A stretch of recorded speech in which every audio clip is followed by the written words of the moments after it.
Bonjour Loïc. Bonsoir Virginie, bonsoir à tous. On commence avec ce drame à Châteauroux. Samedi soir, Mathis, un adolescent de 15 ans, a été poignardé en pleine rue. Par un autre jeune de 15 ans d'origine afghane qui avait été mis en examen le 22 avril pour vol aggravé avec violence. Il était également sous contrôle judiciaire. D'après les premiers témoignages, le matin même, Mathis aurait asséné un coup de poing au suspect après l'avoir qualifié de fils de Ben Laden, fils d'Afghan et l'incitant à retourner dans son pays. Des insultes que Mathis aurait proférées 2 semaines auparavant sans qu'on en connaisse pour l'instant les raisons.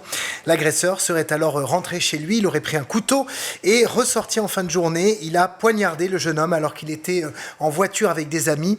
La victime a pu faire quelques pas sur la chaussée pour s'enfuir, mais il a été rattrapé et touché par d'autres coups de couteau. Selon plusieurs témoins, la mère du suspect aurait également frappé Mathis alors qu'il était à terre, ce qu'elle a nié en garde à vue. Je vous propose d'écouter Manuel Valls, invité ce matin d'Europe 1, l'ancien Premier ministre qui appelle à des réponses extrêmement sévères.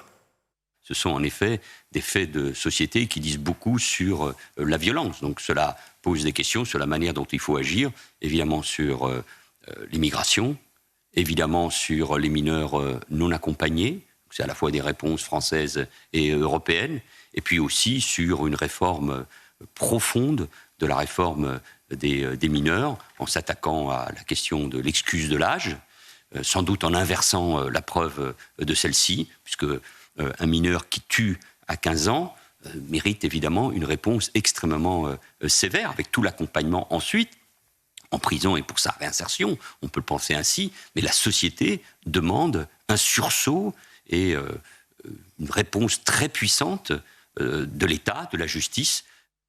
Un sursaut, oui, mais sur le terrain, la réalité est bien plus complexe. Rudy Mana, qui est le porte-parole du syndicat Alliance Police Nationale, était sur RMC ce matin. Il explique pourquoi il est si difficile de punir ces adolescents violents.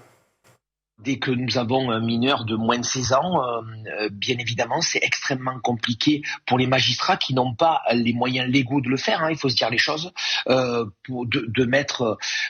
placer en détention ces jeunes-là parce que l'excuse de minorité, on peut la casser cette excuse de minorité entre 16 et 18 ans, mais en dessous de 16 ans, c'est difficile de le faire. Alors, je voudrais féliciter tous ces collègues policiers qui ont procédé rapidement à cette interpellation, mais imaginez l'aveu d'impuissance que nous avons à longueur de journée, parce que combien de mineurs on interpelle tous les jours. Vous savez, en 20 ans, la délinquance des mineurs a doublé en France. Donc on a affaire tous les jours à des gamins de 14, 15 ans, alors beaucoup aussi entre 16 et 18 ans.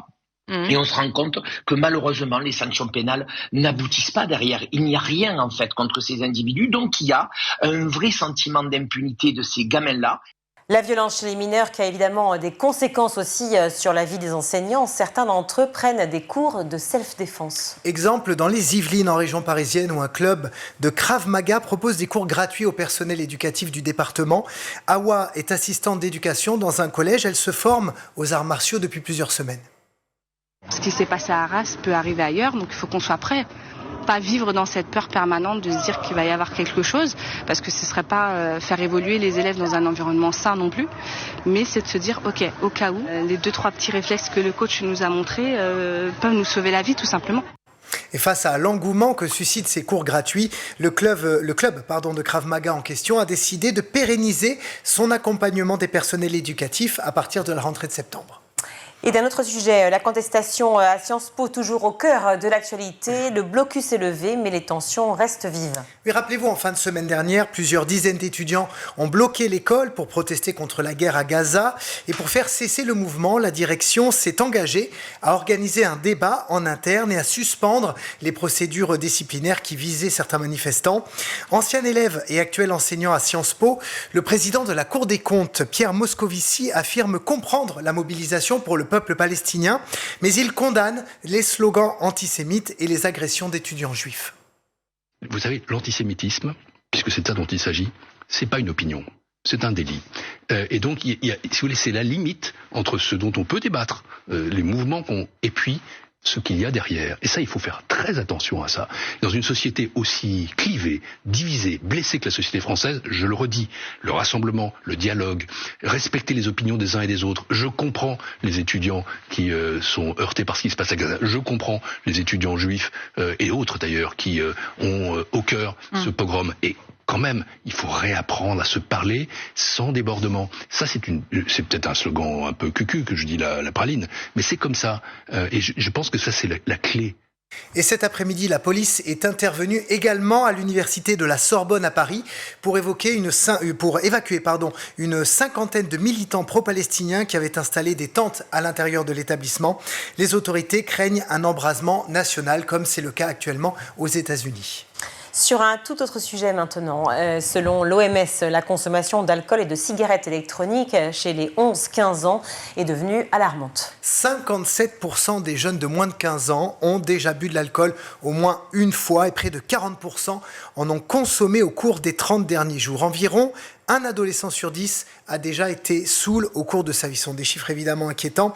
Et autre source d'inquiétude d'ailleurs, les jeunes filles boivent plus qu'auparavant. 40% des 11-15 ans ont dit avoir bu au moins une fois au cours des 30 derniers jours, contre 38% en 2022. Concernant les cigarettes électroniques particulièrement, l'OMS appelle à augmenter les taxes, à limiter les points de vente et la publicité et à bannir les agents aromatisants pour contrer cette tendance. Et on termine avec cette question. Que risquent les parents qui retirent leurs enfants de l'école pour profiter des ponts ? Bah oui, on a un joli mois de mai là qui s'annonce avec 2 semaines de ponts à rallonge et la tentation pour les parents, c'est effectivement de partir au soleil avec leurs enfants, donc de leur faire manquer quelques jours de classe. On se dit c'est pas très grave. Eh bien figurez-vous que dans ce genre de cas, il peut y avoir des sanctions. D'après le code de l'éducation, si un élève a 2 journées d'absence injustifiées dans le mois, ses parents peuvent recevoir un avertissement. Ils peuvent être convoqués par l'établissement et même recevoir une amende de 135 €. Évidemment, les enseignants alertent sur la nécessité de laisser ses enfants en classe pour terminer le programme, surtout en cette fin d'année où il y a pour beaucoup le brevet et le bac. Merci beaucoup Loïc.